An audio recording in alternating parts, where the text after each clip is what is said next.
네, 앞서 서주원 기자가 전세 사기 특별법 개정에 대해서 전해드렸는데 이 부분 조금 더 자세히 짚어보겠습니다. 오늘 두 분 모셨는데요. 먼저 권혜인 진보당 전세 사기 깡통 전세 대책위 공동위원장 그리고 김주호 참여연대 민생회망본부 팀장 스튜디오에 나와 있습니다. 두 분 어서 오십시오. 네, 안녕하세요. 네. 전세 사기 문제 해결을 위해 피해자들과 함께 뛰어주고 계신 두 분 모셨습니다. 먼저 권혜인 위원장님께 질문을 드리고 싶은데요. 앞서서 저희가 계속 말씀을 드렸지만 강서구가 전국에서 전세 사기 피해가 가장 많이 발생하는 곳입니다. 이에 그 진보당 강서양천위원회가 지난달 22일 진교훈 구청장과 면담을 한 걸로 알고 있는데요. 이 자리에서 전세 사기 관련해서 많은 이야기가 오갔다고 알고 있습니다. 어떤 이야기들이었나요? 네, 일단 진교훈 구청장이 후보 때 이제 많은 피해자들을 만나면서 약속했던 것이 있습니다. 예. 네, 피해자에 대한 전수조사 그리고 피해자에 대한 지원책을 제대로 마련하겠다 이런 것들을 약속했었고요. 실제로도 그것이 어느 정도 이뤄지기 시작을 했습니다. 네, 그래서 그에 대해서 크게 세 가지 좀 의견을 드렸습니다. 첫 번째는 이제 피해자에 대한 지원 대책으로 소송 비용 100만 원씩을 지원하는 것이 이번 구의회에서 논의가 시작된 시점이었습니다. 그래서 이 지원이 예산이 더 이제 깎이거나 하지 않고 온전히 피해자 모두에게 도움이 될수록 꼭 끝까지 애써 주셨으면 좋겠다 이런 말씀을 드렸고요. 그리고 두 번째는 지금 전수조사가 시작되었는데 사실 그것을 많은 피해자들이 알지 못하고 있기도 한 현실이었습니다. 그래서 이것에 대해서 잘 홍보하는 것과 그리고 이 전수조사가 끝나면 전수조사 결과 그리고 구청의 피해자에 대한 지원 방안에 대해서 꼭 피해자들과 함께 직접 소통하는 자리를 마련해 달라고 강조드렸습니다. 왜냐하면 지난번 이제 상반기에 그 전세 사기 피해자 관련한 조례가 전국 최초로 만들어졌지만 그 지원 대책이 피해자의 현황과는 잘 맞지 않아서 예산이 한 10%밖에 쓰이지 못하는 현실이 있었습니다. 그래서 이것이 아니라 실제로 피해자를 위한 지원책이 될 수 있도록 꼭 피해자와 직접 소통을 해달라고 당부를 드렸고요. 그리고 마지막으로는 어쨌든 궁극적으로는 이 피해자를 선구제할 수 있는 방안이 마련되어야 하는 것이 가장 중요하기 때문에 특별법 개정에도 꼭 관심을 가지고 힘을 여러 가지로 써달라고 말씀드렸습니다. 예, 알겠습니다. 또 참여연대에서도 피해자분들을 돕기 위해서 다양한 활동을 하고 계신 걸로 알고 있습니다. 피해자분들께서는 좀 어떤 부분들을 많이 고충을 토로하십니까? 네, 일단 참여연대에서는 올해 초부터 피해자들 그리고 시민사회단체들과 여러 가지 활동을 예. 하고 있고요. 일단 피해자분들이 실제로 지역에서 대책위를 만들어서 활동하실 수 있도록 지원하는 활동 이런 것들도 하고 있고 그다음에 선구제 후회서 같은 대안을 국회나 정부에 제안하는 활동도 하고 있고요. 최근에는 피해자분들이 처음 전세 사기 당하면 이제 당황하시기 때문에 뭘 해야 될지부터 몰라서 그런 분들을 좀 도움을 드리기 위해서 신문십답 같은 자료도 만들어서 배포를 하고 있습니다. 그래서 이거 방송 보시는 분들도 신문십답 다운받아서 보시면 아무래도 전세 사기 문제 대응하는 데 좀 도움이 되실 것 같고요. 피해자분들 이렇게 만나서 얘기를 들어보면 가장 많이 하시는 얘기는 지금 인천 같은 경우는 전세 사기 피해가 확인된 지 벌써 1년이 넘어가고 있거든요. 그런데 특별법이라든지 정부 지원 대책이 여전히 빈 부분이 많다 보니까 피해자들이 현실적으로 어려운 부분이 있고요. 그리고 또 하나는 지금 이제 겨울도 다가오고 있는데 전세 사기 피해 주택의 관리 문제가 지금 방치되어 있는 상황입니다. 그러다 보니까 난방이라든지 소방 시설 이런 것들이 제대로 작동하지 않고 심지어 물이 새는 주택도 있어요. 그래서 여기에 대한 이제 관리 문제가 제대로 되지 않아서 이런 부분에서 고통을 호소하고 계신 상황입니다. 예, 그럼 지금부터는 이 전세 사기 특별법에 대한 이야기를 해보겠습니다. 전세 사기 특별법이 마련은 됐지만 정작 이 피해자들은 실질적인 도움이 되지 않는다며 개정을 요구하고 있습니다. 팀장님, 어떤 것들이 좀 문제라고 보십니까? 일단 전세 사기 특별법 만들 때 제대로 된 실태 조사를 바탕으로 법이 만들어진 게 아닙니다. 그러다 보니까 실제 피해자들이 어떤 상황에 처해 있고 여기에 어떤 정책을 도입했을 때 가장 실효적으로 도움이 될 수 있겠는가 이런 점검이 없었다 보니까 실제 도입은 되어 있지만 뭐 피해자들에게 도움이 안 되는 상황인 거죠. 가장 대표적으로 예를 들면 이제 LH에서 피해 주택을 매입하겠다 이렇게 했지만 지난 6개월간 실제로 매입한 사례가 0건으로 지금 나타나 있고요. 그다음에 한국도시연구소나 민간단체들이 실태 조사를 해보면 실제 정부의 지원 대책을 이용하고 있는 피해자가 지금 17.5% 정도밖에 안 됩니다. 예. 대부분의 피해자들은 특별법이 워낙 까다로운 조건을 요구하고 있다 보니까 신청을 했다가 인정을 받지 못할까 봐 두려운 마음도 있고 그다음에 실제 신청을 하더라도 받을 수 있는 대책이 없어서 지원 대책을 신청하는 것조차도 좀 꺼려하고 계신 상황이거든요. 그렇기 때문에 이런 부분에 대해서는 좀 대폭적인 보완이 필요한 상황이고요. 전세대기 특별법의 그 피해자 인정 요건도 지금 너무 까다롭습니다. 그래서 이런 부분도 개정을 해서 좀 대다수의 피해자들이 도움을 받을 수 있도록 하는 방안이 필요할 것 같습니다. 예, 심리적으로 좀 진입 장벽이 높다고 할 수 있겠네요. 같은 질문 드려보겠습니다. 권혜인 위원장님 어떻게 생각하십니까? 네, 말씀하신 것과 비슷하게 생각을 하는데요. 지금 저는 문제점을 크게 세 가지라고 생각을 합니다. 가장 큰 한계점은 이 특별법이 제정됐지만 제정됐음에도 불구하고 수많은 피해자들은 여전히 절망 속에 빠져 있다는 것입니다.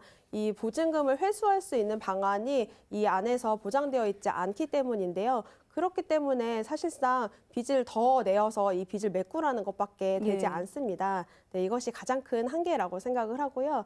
그리고 이제 말씀해 주신 것처럼 피해자로 인정받는 조건이 너무 까다롭고 절차도 까다롭고 이것이 이제 시간도 오래 걸리고 그래서 제가 아는 한 분은 강서구에 전세 사기 피해 주택이 있지만 집에 지방에 살고 있는데요. 주말밖에 현황상 올라올 수 없다고 해요. 근데 이것이 오프라인으로밖에 신청할 수 없기 때문에 아직까지도 피해 이거를 인정받을 수 있도록 신청조차 하지 못한 상황이라고 합니다. 예. 네, 이렇게 온라인으로 되는 시스템도 잘 만들어져야 하고요. 그리고 이제 피해가 되더라도 이 경공매를 지원받거나 이제 금융 지원을 받는 것이 이제 지원 대책의 대부분인데요.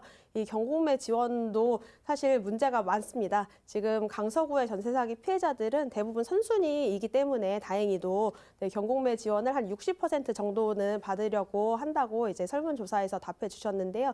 이 지원을 할 때 들어가는 다양한 비용들 그리고 처음에 내야 하는 그 이제 보증금 이런 금액들이 상당히 꽤 큰 금액인데 이미 많은 대출을 써버렸기 때문에 신용 대출로밖에 이것을 할 수밖에 없는 현황이고 이런 초기 금액이 부담스럽기 때문에 경공매를 시작하지도 못하는 피해자들도 많이 있습니다. 네, 그 일명 빚을 내서 빚을 메꾸지 않는 방법, 그러니까 피해자분들이 요구하는 그 핵심을 정리해 보자면 선구제 후 회수인 것 같습니다. 그러니까 채권을 일단 정부가 매입을 하고 이후에 집주인 등에게 회수를 하도록 하는 건데요. 이렇게 되면 막대한 세금이 먼저 투입이 돼야 하는 거거든요. 현실적으로 이게 좀 가능한 정책이라고 보시는지 권혜연 위원장님 어떻게 보십니까?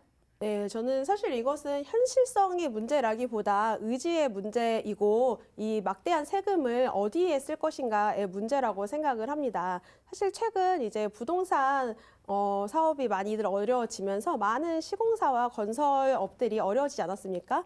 네, 그러면서 정부가 발표한 것이 최근 이 부동산 PF 관련하여 이 25조 원을 쏟겠다고 그렇게 발표를 했습니다. 네, 근데 전세 사기 피해자들은 7천만 원의 보증금이 없어서 목숨을 끊지 않았습니까? 네, 정말 많은 피해자들이 고통받고 있는데요.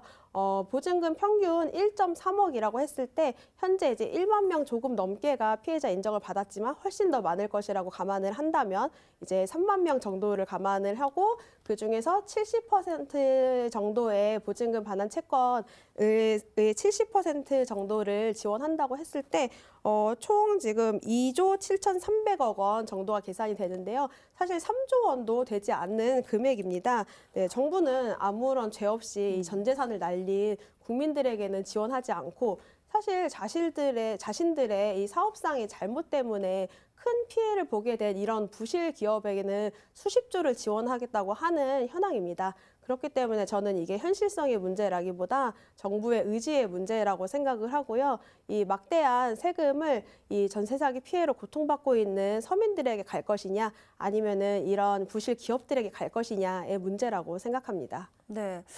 그 피해자들은 계속해서 좀 고통을 받고 있고 구제 요구도 계속되고 있습니다만 개정안 통과는 조금 진도가 나가지 않고 더딘 상황입니다. 전세 사기 특별법 개정 이게 좀 가능하다고 보십니까, 김주호 팀장님? 네, 일단 정부와 지금 여당은 선구제 후회수에 대해서 이제 반대하고 있는 입장이다 보니까 한치도 지금 앞으로 나아가고 있지 못하는 상황인데요. 정부와 여당이 선구제 후회수 방안을 반대하는 이유는 크게 두 가지입니다. 앞서 말씀도 해주셨지만 일단 첫 번째는 많은 비용이 들어간다라는 것이고 두 번째는 다른 범죄와의 형평성 문제가 있다 이렇게 얘기를 하거든요. 하지만 이 전세 사기 문제는 기존에 있던 다른 범죄와는 다릅니다. 일단 임대사업자 관리라든지 또는 악성 임대인들에 대한 관리 이런 것들을 정부나 지자체가 충분히 했어야 됨에도 불구하고 그런 것들이 제대로 진행되지 않았고요. 그다음에 실제로 허그가 여러 가지 보증을 서면서 여기에 대한 대출 심사를 철저히 하고 이 주택이 위험한 주택인지 그다음에 불법 건축물은 아닌지 이런 것들을 충분히 심사를 해서 전세 대출에 이런 것들을 내줬어야 됐는데 실제 그런 것들이 제대로 작동하지 않았거든요. 그렇기 때문에 사실 피해자들은 이것은 이제 정부의 책임이 분명히 있는 것이다. 그래서 기존에 있던 다른 범죄 피해자들과는 좀 상황이 다르다 이렇게 얘기하고 있고 그래서 또 사회적 재난이라고 얘기도 하고 있는 것이고요. 또 하나 비용 문제는 실제로 선구제 후회수를 하면 앞서 말씀하신 것처럼 3조 원 가까이 되는 비용이 투입이 됩니다. 그렇지만 이것은 실제로 이 금액을 다 쓰고 끝나는 것이 아니고 나중에 회수가 가능한 부분이 있거든요. 그렇기 때문에 저희는 이제 상당 부분 회수가 가능하다 이렇게 예. 보고 실제 회수가 불가능한 부분은 뭐 최우선 변제금도 이제 못 받는 분들 이런 분들에 대해서는 별도의 지원이 있어야죠. 그래서 선구제 후회수뿐만 아니고 여러 가지 최우선 변제금을 받지 못해서 지금 돌아가신 분이 3분이나 있는데 이분들에 대한 별도의 지원 대책 이런 것들은 필요해 보이고 정부가 이것들을 반대하겠다라고 하면 최소한 여기에 대해서 책임 있는 대안을 가져와야 되는데 지금 그런 대안을 가져오고 있지 않은 상황입니다. 그렇기 때문에 저희는 정부와 여당이 끝까지 이 대안을 가져오지 않고 버티는 상황이라면 야당들이 단독 처리를 해서라도 최소한 피해자들이 좀 최소한의 구제를 받을 수 있는 이런 대안들을 만들어야 된다고 봅니다. 네. 진보당 권혜인 위원장 그리고 참여연대 김조호 팀장과 전세 사기 특별법에 대해 짚어봤습니다. 오늘 두 분 말씀 고맙습니다. 네, 감사합니다. 감사합니다. BTV 뉴스를 더 많이 보고 싶으시다면 여기 구독 버튼을 눌러주세요. 추천 영상도 누르면 바로 재생됩니다. 또 다양한 서울 소식을 보고 싶으시다면 휴대폰에서 가지 앱을 다운로드해보세요. 저희 BTV 뉴스를 시청해주셔서 감사합니다.